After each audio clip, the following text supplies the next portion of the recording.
All right, so this is a video to help you with the Chapter 13 Microarray lab. The lab has two portions. There's a hands-on part. That's step one here. The hands-on portion, I'll help you complete that. This video is to help you with the second part, which is to complete the research online in order to complete a professional report of your results. So I'm going to show you where to go, what to do, so that you can create a report of your results based on the lab. So you have a hands-on portion at the beginning, and then after that you do some research, try to make sense of what you found and discovered in that hands-on, real lab. All right, so if you click on these slides, you'll find something similar to these slides right here, but you'll get a Google version that'll allow you to type into it. But let's look at this. So first of all, we have our microarray. This slide is just to remind you what microarray does. In your hands-on portion, you had two patients. In this case, playing around, we have Jason Derulo, and patient number 2 is Ariana Grande. And we don't have the microarray like in the virtual lab you did. We don't have the true equipment. So what we created was a situation like the real thing, and we'll use that to learn a little bit about microarray and to conduct ourselves like researchers who are using the microarray equipment in a lab. This whole slide right here in your Google Slides is just for you to practice, make sure you know what you're doing. So it says identify which gene is actively producing a protein. So if something is strongly expressed, it is a gene that is making a protein. And each little section of this ice cube tray represents a gene. So you have the ESR1 gene. Every one of these genes has weird names, and they're each different genes for each of your patients. You're looking at the same genes for both patients. So Jason, you're looking at Jason's 1, 2, 3, 4, 5, 6, 7, 8, all 16. So you're looking at the same 16 genes in Jason and Ariana. And when you did the hands-on portion, you should have seen color changes. These 3 squares represent the color changes possible in the microarray. And the color it is tells you if the gene is on or off, or slightly on, or it's not making a lot of proteins, or it's making just kind of a small amount of them.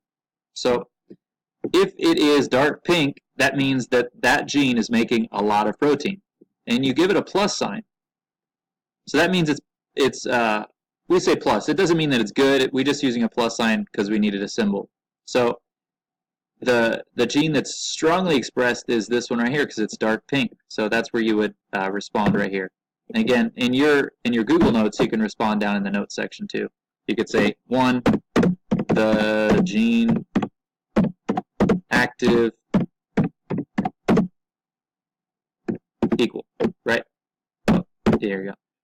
Etc. Right? So you can write down at the bottom in the notes section, or you can write it right here in the Google slide. The one that is strongly expressed gets the positive sign, which is the ESR1. Right? I'm going to move it back up. And the negative sign is something strongly repressed. So if it's light pink, it means it's not very active at all. So light pink would get the negative sign, and then the circle would be one that's clear. So if any of these ice tray sections, or where the gene is, if the gene is clear when you combine the DNA into it during your hands-on experience, that means that the gene isn't expressed. All right. Again, this is just a review slide to make sure you fully understand what the colors mean when you did the hands-on experiment. If through this slide, when you're working on it, you find that you're not sure how to answer it, you may want to take a step back and go over the hands-on part of the lab one more time. But if you can answer each of these questions, it's a good indication that you're on the right path. All right. Alrighty, so let's look at the Google Classroom, and it's just the top post right now currently is the Chapter 13 Microarray Lab. So again, this is what we want to work on. I'm going to click on this just so we're looking at the Google slide version of it, which is what you'll be using as your worksheet, right? Now, we do know that when the slides pop up, they are smaller than you probably want. It's kind of difficult to read it it's difficult to work with it. I'm just going to reduce the comment section out, and let's see if we can minimize this side bar. So it looks like it might not want to shrink back. All right. Okay, so it's a little larger though. Okay, so we had our results. So in the end, doing this correctly with your worksheet, when you figure out which genes for JSON are active, all you have to do on the Google Sheet. So you're going to look at the ice tray and you figure out, based on the color, you're going to use that to decide if the gene was turned on, turned off, or kind of slightly on, slightly off. And that's, you're basing it on the color, right? So if the gene was strongly expressed, so the gene is highly active, you're going to give it a plus sign. So any of these genes that were dark pink, you'd put a plus sign. So you grab a plus sign here, and for example, maybe ESR1 is, I don't know. But I have a bunch of copied plus signs here that you can grab and just drag over. Whoop, that didn't work. So you can just grab a plus sign, move it over, and drop it wherever you need to, right? And the same goes for any other letter. If, let's see here, it says use a negative if it's not active at all. So if a gene turned out a light pink color, you'd give it a negative sign for not active, for example, right? And then if it's clear, which means maybe it's a little bit active, maybe the gene's making a little bit of protein from this gene, then you grab the circle and you place it where it needs to go. Simple enough. So when this slide is done, you're going to have pluses, minuses, or circles for each of these genes for JSON and each of these genes for Ariana.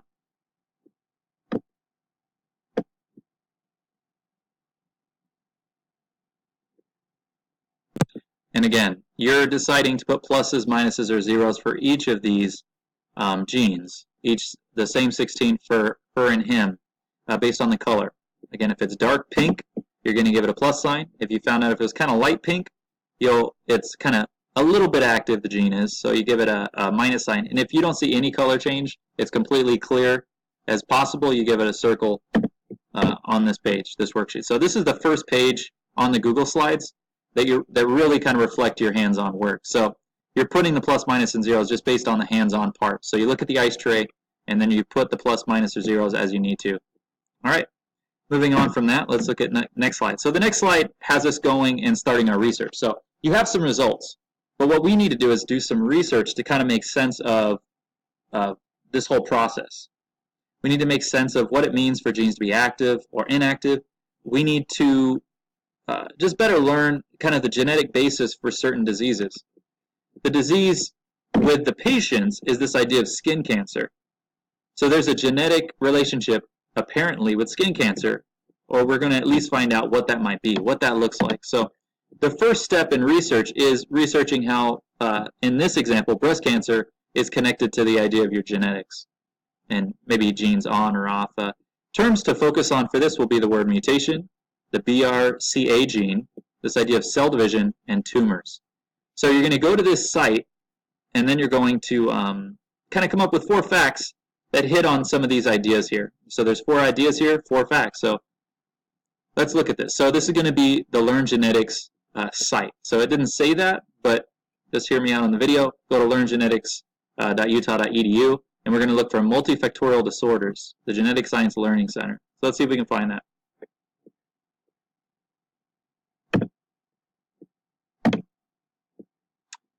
So let's see if it's in this precision medicine. All right, doesn't look like it's here, so let's figure this out. Let's find out where it is. All right, so precision medicine wasn't the place we needed to go, not yet. Really what you do, you need to click on, from the start page, genetic disorders, and then scroll down, and you have multifactorial disorders. Now, from the worksheet, it says you want to study the breast cancer idea, right? So this is going to relate some ideas between cancer and a specific form of cancer, the breast cancer. And you can see here it's discussing certain chromosomes and certain genes located on those chromosomes. It's also going to likely discuss some other ideas, such as mutation. Here's the word mutated, already found it. So it discusses some of the causes, potential links between genetics and the cancer. And you read through this in order to get concepts based on what the worksheet asks for. And again, the worksheet wants you to find out, what does it say about mutations? What does it say about the BRCA gene? What does it say about cell division? And what does this article say about tumors? So you just scan this area, read through it, and look for those ideas. All right, after that, I just want to quickly go over again, why are we going to this? We're going to this site because your patients suffer from cancer, and we just want to better understand the relationship between the genes we're studying in the patients and this idea that one of the patients has skin cancer. All right, moving on. The next slide has you going to another section. It's going to be researching pharmacogenetics, again, on the Learn Genetics webpage. So what we're going to do is go to Learn Genetics again, and we're going to look for this option that says your doctor's new genetic tools. So here we go. All right, so for this slide again, we're trying to find your doctor's new genetic tools. So the website overall from Learn Genetics changes with time. What we're going to do is, it's found in the precision medicine. So you're going to click precision medicine, and you click right here. And what this is going to do is play a video. It's a Vimeo video, so it may play perfectly, it may not. If it doesn't play for you, I'll put it up on my computer. But you're going to play this, try to take some information from it. That information you'll use as part of some important ideas. Now, part of these lines are based on doing a simulation on the same topic. So that Vimeo video is an introduction, but it's not necessarily going to help you figure out what to write for 1 through 5 here or further to the bottom. To complete this full task, you want to watch the video that's right here. You want to watch this video, Your Doctor's New Genetic Tools. It's a good introduction. But after that, what we need to do is we need to Google search separately, and that's what we're going to do now. I'm going to show you how to get to the simulation. It's not so easy to find on the website, so I'll show you how to do it just using Google. All right, so the simulation itself, in order to fill down these blanks, it's important to remember that any of these facts here, any of the ideas that you feel like are important, should be based on some of these terms here. So as you go through the simulation, remember, if it talks about enzymes, breaking down molecules, if it talks about a chemical reaction, this thing called purine ethanol, or a TMT enzyme, these are the types of things that you need to document on these papers. So whatever it says about those things, document it on the list. All right, so here's the simulation. Let's take a look at it. You have to Google Learn Genetics Pharmacogenetics. So you Google that, and then you're going to get this flash result. You want to find the one that says flash here. You click on it, and it pops it up right here.